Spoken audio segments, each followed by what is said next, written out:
Hello and welcome to the Nicole Mason Show, the show where we bring trailblazing women, movers and shakers, high achieving women to talk about strategies and tools and tactics, trials and triumphs. This show is designed with you in mind. And today I'm so excited to have one of my dearest friends, an awesome and amazing woman of God who has a powerful story about overcoming. This is a show that you want to share with others, particularly others who have faced cancer, battled cancer, some won, some lost, but yet we still must encourage those who are in the land of the living. And today, my guest is just that, a victor. I want to introduce to you Evangelist Pamela Carter Pugh. Evangelist Pam, welcome to the Nicole Mason Show. Thank you, Nicole, so much for having me. I love spending time with you. Our time together is always priceless and precious. Yeah. Thank you. I couldn't agree more. And, when we get together, it's always so much fun, but we also can really delve deep into some topics that have caused us, some emotional roller coasters. And talking about overcoming cancer is one of them, but we also have in common the loss of our dear moms, and we're going to talk a little bit about that later in the interview. But I really want to dive right in because, Pam, you are an overcomer. You are a victor, and I've seen you navigate this space with cancer. And I want you to talk to the listening audience. Perhaps there is someone who was just diagnosed, someone who is going through chemotherapy, or even someone who has lost someone to cancer. But I want you to talk a little bit about your journey and the emotions that you have faced. And I know you're going to be having a book coming out soon, Life After the Big C. I'm so excited about that, where you chronicle in really great detail some of the turmoil mentally that you went through. But I want you to share a little bit of that with the audience because I think it's so powerful, even in how you dealt with all of that. My pleasure. I was diagnosed in 2004, in May of 2004, after having my mammogram that said it was abnormal. What does that mean? But, people who do your mammograms are human beings. They make mistakes. And this is why, as individuals, you have to go behind them. You have to be the one to check behind them, because after all, this is your temple. This is the only one you have. And so I found my lump after my mammogram said it was abnormal, and acted on it immediately. Stage 1 breast cancer, and aggressive. So that meant we had to jump on it right away. And for me, in the doctor's office, can you give me a pillow and put it in my mouth and let's just take this out now? Wow. That's how bad I wanted this out of me. It didn't belong here, and God said it had to go. And I was in agreement. And once you go through all of the different tests, because they insert dye in your body to test to see if the cancer originated in that particular area, or did it originate somewhere else? Sure. Thanks be to God, for me, it was only in the breast. It only originated there, and it had not gone anywhere else in the body. But they take all the precautious measures to make sure when they go in that they know what they're dealing with when they go in. Now, there very well could be some surprises, some hiccups along the way. But at least this allows them to pretty much know the area or areas that they need to attack. And once all of that's done, you meet your team, which is your oncologist, your radiologist, and your surgeon. All of those three folks come together and they sit down, if you will, and put a master plan together for you. And in that master plan, you are now included in that plan to talk through some things, to help with some decisions, to give you clarity, to give you understanding, hopefully to give you some peace even during this process, because Lord knows you need peace going through this, because your mind is going through a bunch of stuff and the enemy is right there and he is trying to destroy and to break down your faith, your hope. He's trying to break it all down to tell you, girl, please, I don't know why you're going through this. Yeah, this is over. But you have to be ready for the fight. And so you got to come into the ring with your dukes up. You have to be ready to fight. Yeah. And so for me, that's what I had to do. I had to muster up faith that I really didn't know I had. I mean, my mom was there, thank God. And she was the one that was holding me up with God. But then I know God was holding her up because she was ready for the fight as well. And so you go through all of your tests, you go through your surgery of removing the cancer, you go back to remove the lymph nodes, and then you start your healing process. And you start that chemotherapy, and they can never do it justice when they tell you what chemotherapy will do for you, because it's different for each individual. Right. And so for me, it just knocked me down every time. But I had the will to get back up. And I needed to get back up because my example was my son looking at me. How you gonna deal with this? So you go through all of that, and you go through the radiation, and you begin to see yourself 6-7 months down the road, and you're looking at yourself, and you need to be able to see some image of you when you look in the mirror. But for me, when I looked in the mirror, I heard the Holy Spirit say, "Who you looking for?" And I said, "Who's talking?" And he says, "The old Pam is gone. Wow. The new you, this is the new you." And I began to really look at myself because I had stopped looking in the mirror. I didn't like what I saw. Right. You know, from all of this hair to no hair. Yeah. You know, no eyelashes, pale looking. So I just stopped looking because I didn't recognize that person. Yeah. But the day that I looked in the mirror and I saw her and I liked who I saw, I said, okay, God did just what he said he was going to do. So let me stop you. Let me stop you, because that is so rich. It's so much there.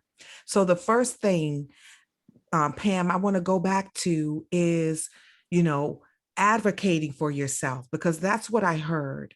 So advocating for yourself and the importance of doing that. And then I also hear what you're saying, that there is a transformation going on internally and externally. Yes. While you're going through this process. So back up a little bit and talk about, because I know the story, and I remember you sharing some of, advocating for yourself, and, how sometimes it wasn't a pleasant experience for the other person that you were, engaged with. So talk about, just the importance and the power of advocating for yourself, particularly when you're in the fight for your life. Exactly. When I discovered this, and God had says, this has to go. And I was in agreement. And when I met with my doctor, and he said, well, Pam, it's so teeny. Let's give it 6 months. I said, no, no, no, the devil is a liar. Mm-hmm. God said this has to go. In 6 months, I could be singing another song Yeah. or no song at all. Mm-hmm. So he said, okay. I said, so I'll tell you what, I'm your wife. I'm your mama. Who you Mm-hmm. sending me to?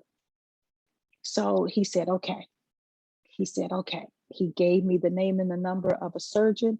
I got in touch with that surgeon the next day, and which was a Thursday. And that Friday, I was in the surgeon's office. Mm-hmm. And the surgeon said, okay, we can do this. Let's get you set up for Monday. I said, well, can we go today? Yeah. He said, no, we got to do some things, but you have to know that you are worth fighting for. That's good. That is good. That is good because your sense of urgency about yourself made the difference. And that's so important. And, I certainly want our listening audience to know that we all have to put ourselves first, and not in a selfish kind of way. I'm certainly not Right. talking about that, but really understanding that we have the power and we should use that power to advocate for ourselves. And so, Absolutely. that's powerful. And then, I hear you talking about the internal and the external, and, going from not liking what you saw to looking in the mirror, really deepening your faith and your walk with God and listening to God, and then saying, this is the new me. And so Mhm. talk about really engaging that process of transformation, because that's what it sounds like to me. Yes. Um, Losing my hair, I'm not going to say it was everything, but it is everything. Yeah. As women, it is who we are. That's our crown. And Mm-hmm. so to go from hair to here to no hair, when I Mm-hmm. tell you that took me somewhere. Mm-hmm. And then having to wear a wig, then I'm paranoia sets in. Yeah. Oh, now everybody knows you have cancer. They know you got a bald head. It was winter time. I was afraid that the wind was going to blow it off. I Yeah. was afraid somebody was going to bump into me. It was going to come out. It was just a whole bunch of stuff that I was dealing with. Mm-hmm. And I would come home from work and I would take that thing off and I put that girl on the other side of the room because I didn't want to have to look at her until I needed to. Right. And I just kept covers on some of the mirrors in my house because I didn't want to look at myself. I Wow. didn't like what I saw. Mm-hmm. It didn't look good to me. Mm-hmm. Even though people would say, Pam, you still look. No, I don't want to hear you still look. Mm-hmm. Yeah. You want to hear, hey girl, you look good. But I knew what I looked like. Mm-hmm. And I didn't like what I saw. But then as time went on and the fight became intense, I kind of not made such an emphasis on Yeah. what I look like Yeah. Mm-hmm. because now it's time to fight. Mm-hmm. And when you're in the ring, I may get a black eye, I may get a busted lip, but I'm in for the fight of my life. My back was against the wall, and the only thing I saw was me winning.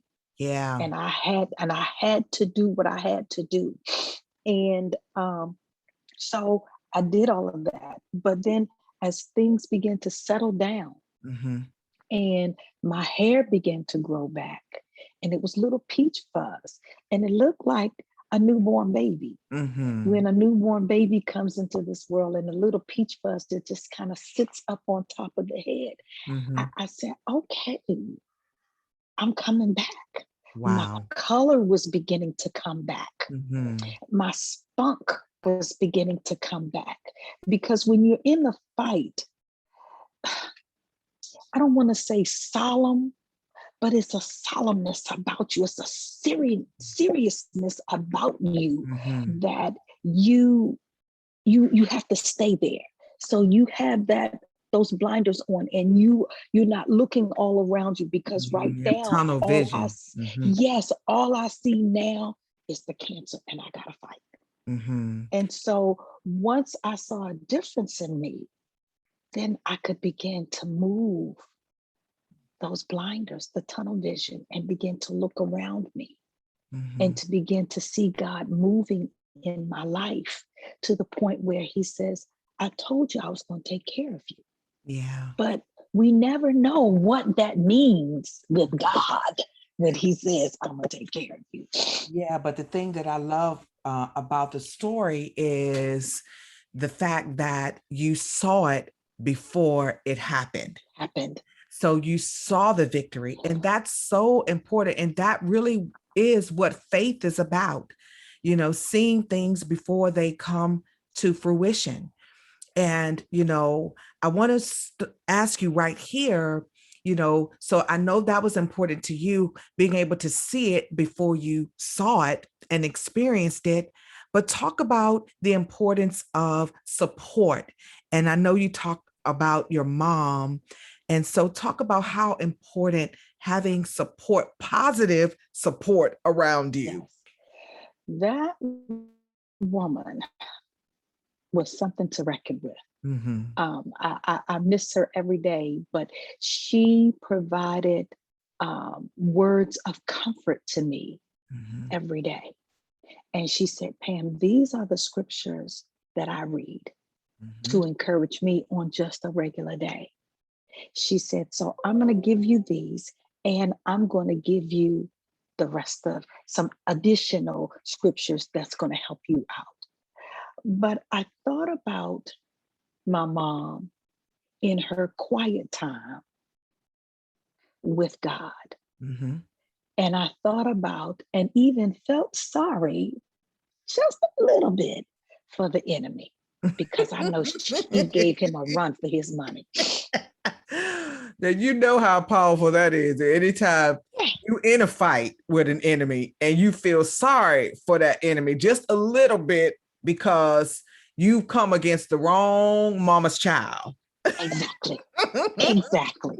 Exactly. And yeah, and we know that, you know, because we, of course, this time goes by so quickly.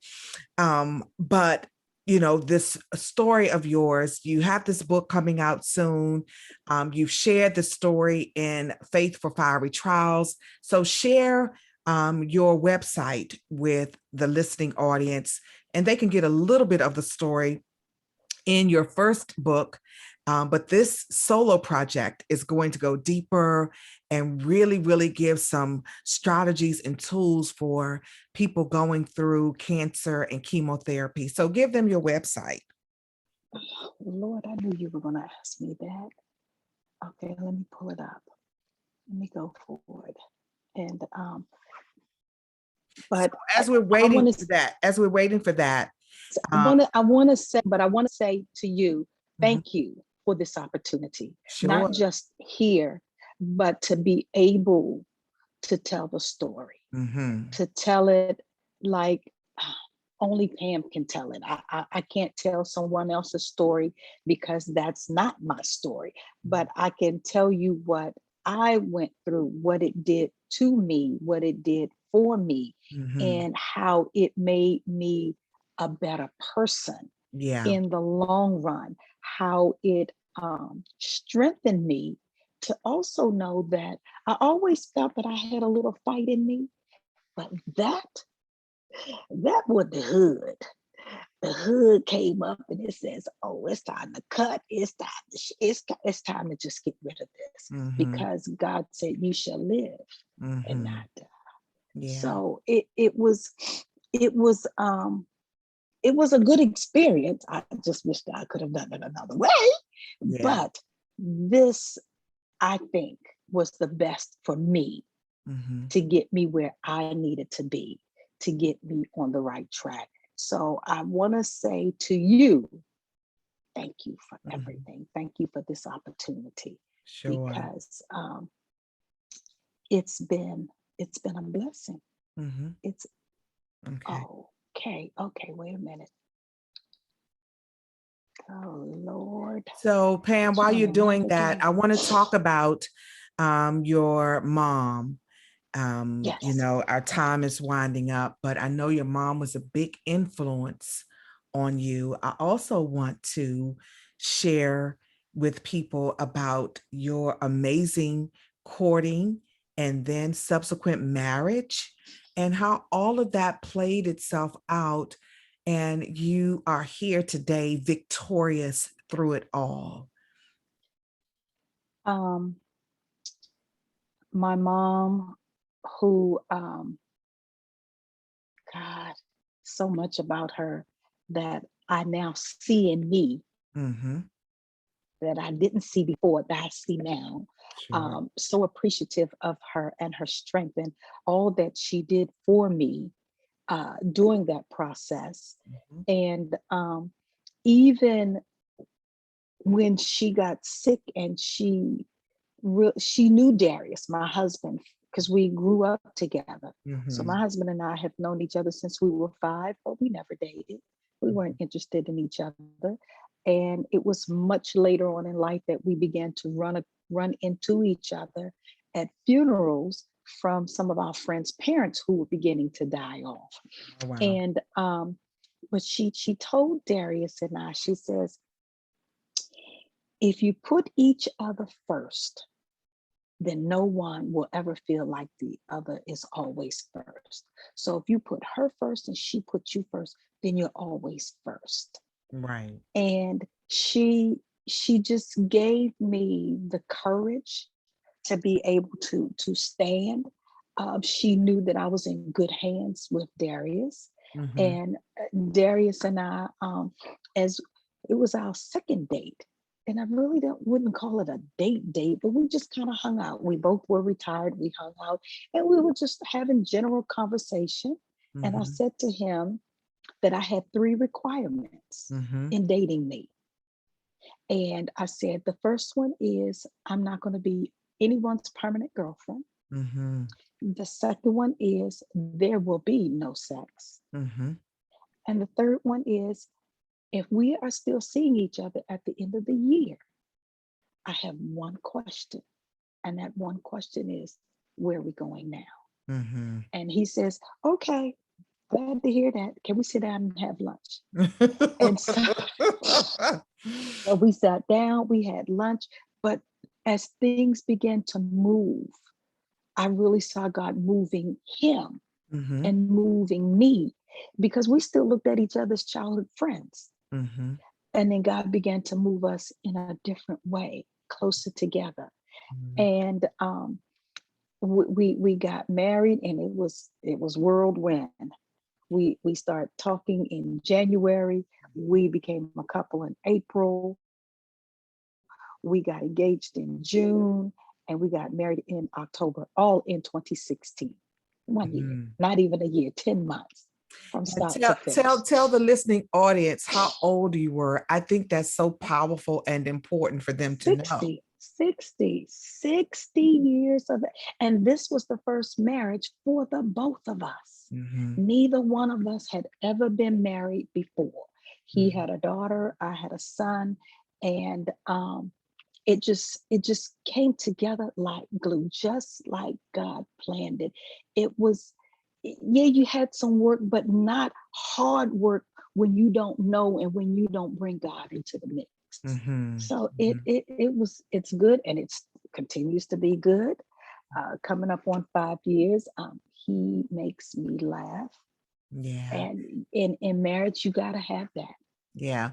And it's so powerful because I watched that whole process of the courting and then the wedding. Mhm. And you know, at the wedding, I realized that your mom was not there.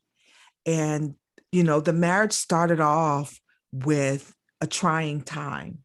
Exactly. And I want you to talk briefly about that trying time and how you were able to overcome together and still overcoming through this Yes. process together. The morning of the wedding, my mom was at home getting herself prepared and was coming down the steps. not running, not moving fast, but just walking down the steps, and fractured her hip. She fell Uh, down. well, she didn't actually fall. She stepped down on the step and she heard a snap Oh, in wow. her hip. So she didn't even fall. She Wow. stepped down and it snapped. Wow. And thanks be to God, my brother from Raleigh and his family were there. And she sat down on the steps. She was in pain, and they got her, sat her on the couch, and she realized she needed to go to the hospital. So they took her to the hospital. And she got word to my sister, who was in my wedding, to tell us what was going on. And she said to tell Pam, move forward. Mm-hmm. Don't come to this hospital. I'm in good hands. Don't come to this hospital. Move forward.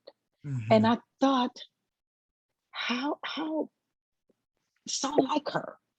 Because somebody else would say, no, I want everybody here, have all my family. No, she said, no, don't come here. Yeah, how unselfish, but that is the spirit and power of a mother. Yes. Unselfish, sacrificing, all of those things. And our time is winding up, but I know that your mom subsequently passed away. Away in And 2017. yep. And so that was a year, not even a full year into marriage. So talk a little bit as we are closing about supporting your spouse through hard times. Um, it was the day that she left here, we all gathered in the hospital. When Darius's mom was sick, neither one of us knew that my mom was going to the hospital on a regular basis to spend time with her. Wow. We didn't know that till after the fact. Mm. And so Darius's thing was, who would have thought that now I'm going to be here for your mother, as if my mom is still here Yeah. to support you and your family. And he closed us out with prayer, with scripture. For me, I'm the oldest. Mm-hmm. And so to go into the room, okay, going into the room, this is the day that the Lord is, I have to go in with this energy Mm-hmm. because that's what my mother expected from me. Yeah. And we went through that process. And Darius, when I tell you, my mom was the rock, but Darius picked up that mantle. Uh-huh. And he still continues to carry that mantle. And she died 3 days after my first anniversary. So Mm-hmm. from being on a high Mm-hmm. on our anniversary on a cruise, having a good time celebrating his birthday and our first anniversary, and to come home and to be dropped from off that mountain down in the valley, Mm-hmm. it was a big transformation, Yeah. almost as big as the transformation with the breast cancer. Mm-hmm. So it was just hard, but I knew I could do it Yeah. because I not only had him, but I had God, and God had me every step of the way. Mm-hmm. And so it's been trying for the both of us, Mm-hmm. but we're still pushing through. We're still surviving. We're still thriving. We're still leaning on each other. And because we have God as the center of this relationship, we're Mm-hmm. doing all right for That's folks in good. it, for folks in their 60s. Yeah, that's good. Well, I tell you, I can't believe our time is up. But Evangelist Pamela Carter Pugh, I thank God for you. And I thank God for all that you have gone through and have come through. And I look forward to sharing with you again real soon. And I The want to thank all and I of have you. the website. I have the Okay. website for you, which is PamelaCPugh.org. .org. Very good. PamelaCPugh.org. Very good. Yes. And we'll also have that on our page. So thank you all for Thank joining you. the Nicole Mason Show. And we'll see you here again for the next episode of the Nicole Mason Show. Thank you, Nicole. God bless you, my sister. Thank you.